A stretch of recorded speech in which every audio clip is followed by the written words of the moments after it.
Hi, this is Jean, and I wanted to get everybody's thoughts on teaching letter names. I've only been teaching letter names for about the past 6 years. I am a title reading teacher, so I would be working with kids who are in kindergarten who either didn't have the opportunity to attend preschool or who did attend preschool but didn't quite complete their letter learning before kindergarten. So when I'm working with kids, I want them to learn their letters as quickly as possible because we want to get into reading and get them as close as possible to grade level in kindergarten. Now, I know that the research says that we should teach letter names and sounds concurrently, even with young children. And that if you do need to teach one thing first, go with the sounds because that's what they need for reading. However, my program teaches the names first. So that's what I'm going to stick with because then they attach the sounds when we start the SIPS program. So I teach SIPS, and in SIPS beginning, they attach the sounds to the letter names. The students need to know at least 21 lowercase letter names before they start SIPS beginning. So we do a learning letter names program. I'll show you that in a moment. It is not strong enough to not have to supplement. We definitely need to supplement the learning letter names program that comes with SIPS. So even though the research says to teach them concurrently, we only teach the letter names first. We do talk about the sounds, but we don't insist that the kids know the sounds. They need to know those 21 lowercase letter names before they start SIPS, and then the sounds will be attached. There's different thoughts about what order to teach the letters in. And a lot of folks say teach the letters that have the sound of the letter within their name first, or if you're at home, teach the names of the letters that are in your child's name first. In school, perhaps either teach those letters that have the sound in them, or teach the most high utility letters first, the ones that you can use for sounding out words. I'm going to show you the different things that I have here. I have some VOAC cards, even though I never had the VOAC program. The teacher had VOAC cards that I have been able to use. The Collaborative Classroom Learning Letter Names program that comes with our SIPS program. So that's our current program. And then Super Kids, that's a tier 1 classroom instruction program that is being used by the teacher who teaches my son who is in kindergarten. Now, what I currently do for learning letter names is a variety of these different things. I sing the regular ABC song. And I know if you have seen the core teaching reading source book, that it says to do things like sing the alphabet song, to sing the letters of the alphabet to different songs, like Mary Had a Little Lamb and things like that, so that you don't get stuck in the elemental P. We do sing the regular alphabet song, but we sing it more slowly and we point to the letters as we're saying them. And then we sing the Katie Gardner Better alphabet song, which has the sounds with it as well. We do some tactile tracing of various letters that I have. We write the letters with pencil. We do some Jack Hartman videos. When he teaches the letters individually, he says he has the same order of everything that he says and does, except with the new letter and the new sound or sounds. So it's very good for students, especially for students who are learning English as a new language. So I use his individual letter videos, and then later on for review, I use the ones where he presents the letters and they have to get it in 4 seconds or 2 seconds. He has mixed uppercase and lowercase, and then he has them each individually. I have flashcards that I use for a teacher versus students game, and if any of the students get it, then they get the point. And this is when we're first learning a group of them of letters, and if none of them get it, then I get the point. Of course, they win, but it also tells me which ones nobody knows, which are the ones we really need to work on hard. Fluency sheets, letter names bingo, with the kids also calling the letter names when they're ready for that. They really enjoy that, and I send bingo sheets home. If you click on free bingo sheets online, you can get to a place where you can make those.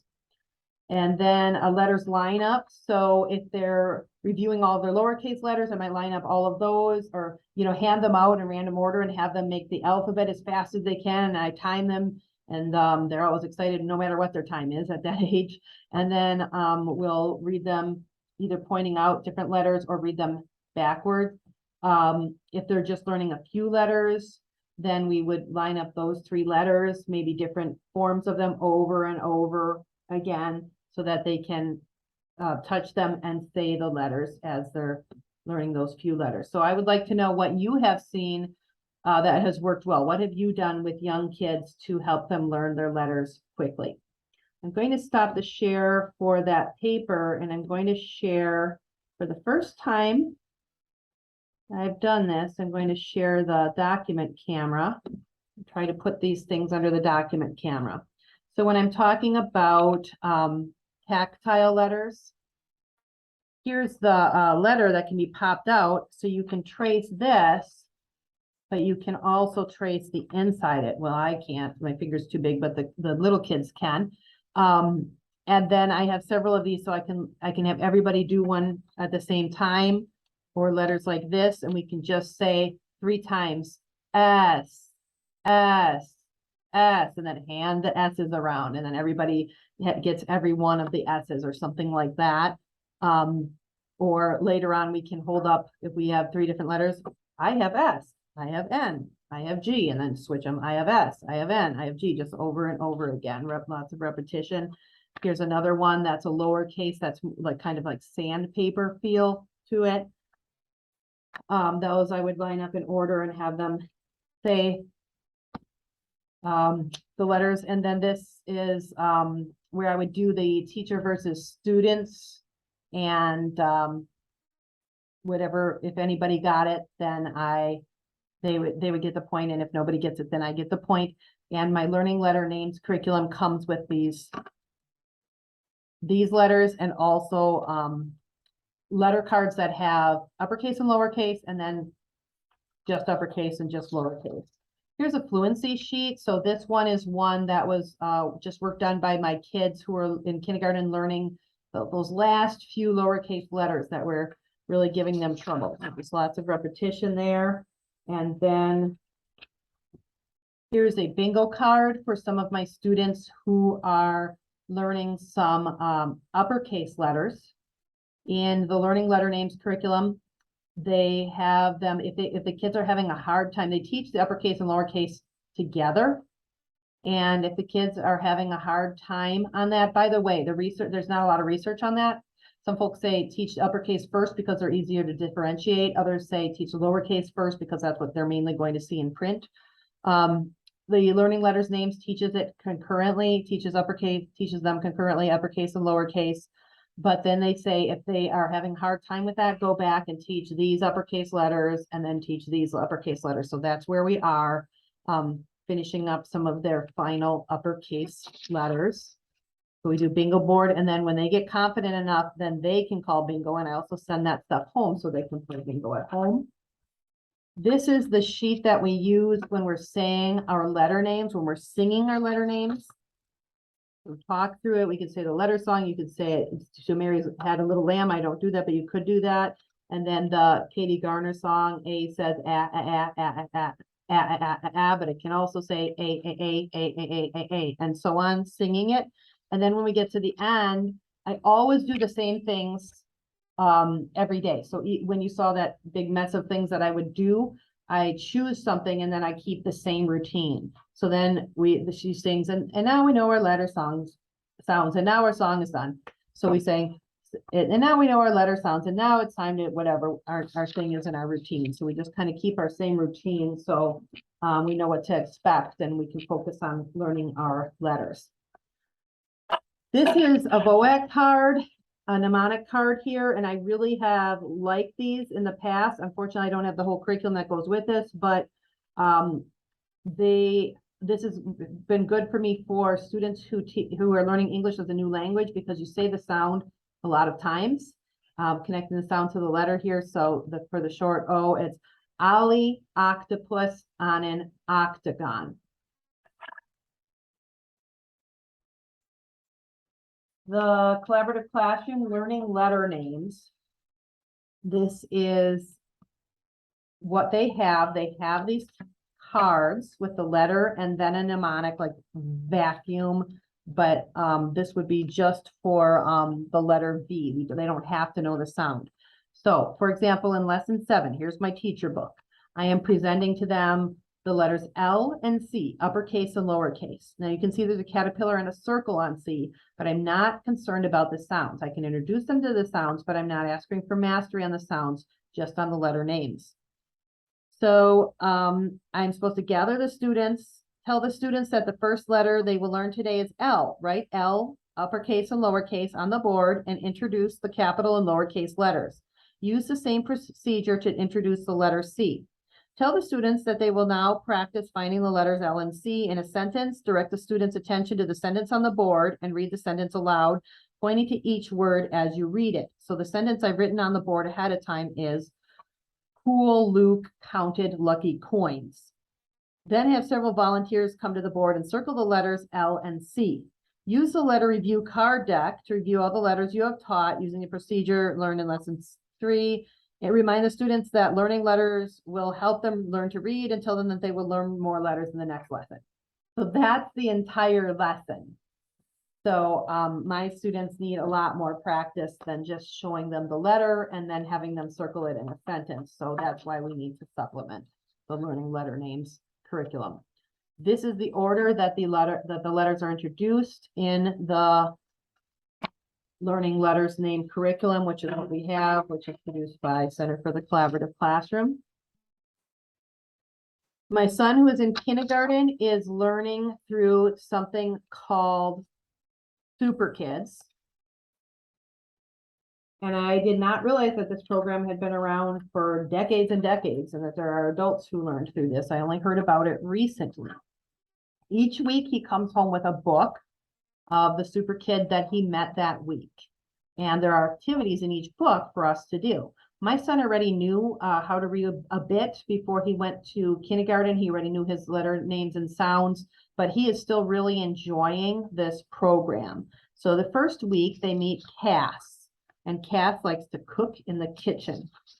Here is the progression of letters on the bottom there, on the bottom left, that they first learn, the first 13. So Cass likes to cook in the kitchen, and they have to circle the things that start with the k sound. There's various activities like that. Then there's ordering activities. So there's going to be some early childhood skills that are included that are not just the letters. And sequencing, tracing C, writing C, more finding sounds. And then the different super kids will be filled in each week. And then within that, my son cut out the cookbook by Cass. And within the cookbook, there are things that you can make, such as a cantaloupe cat, and everything starts with that sound. So they're learning the letter, uppercase and lowercase, as well as the sound. Again, this is a tier 1 program. Second week, they meet Oswald, and Oswald likes odd animals. He collects odd animals. So they're looking at that they're learning about, for example, an ocelot. There's different activities within the book. Here's one. My son came home with an envelope where he has to now review. Remember, task was week 1. So he has all these Oswald cards, and he has to turn them over and find out what goes where. So the O would go with Oswald, and the C would go with camel, and he can fill those in. We have fun playing that. And then Oswald comes with a book of odd animals, and you can mix them up and make them really odd. So there's always some kind of fun games and activities that come with each book. This did start to look a little bit like a letter of the week book to me. Books, they started to look like letter of the week books, but they actually do have quite a few other things that they do. And they, for example, there's cutting skills in that one. They they do move on to reading quickly. Because I thought, wow, do we have to go through 26 letters before we get to reading? No, they do move on to reading. They do it a little bit differently. They use the CV words and they use it not as an open syllable. So for example, MA, I would look at as may, because in a polysyllabic word is probably going to be an open syllable and it's going to end with a long A, but they would say ma. So it's almost like a body coda thing, and then they'll attach the other C, the other consonant later. So it's ma, and then they differentiate that from MO, ma, that kind of a thing. So they do the CV before they actually do CVC too, and then they have a VCC, which is odd, well VC because it's vowel consonant sound, the word odd, but they do teach reading pretty early in the Super Kids program. This is an odd animal that my son made when he had the Oswald week. So that's a tier 1 program that I thought was really interesting. But for myself, I'm working on remediation or acceleration of these kindergartners up to grade level skills if possible. So I would like to know, what are your thoughts about how to teach letter names in a way that's going to be efficient and effective for my kindergartners, that I can get them to learn their letter names very quickly. So please share your thoughts with me. Thank you very much for your time.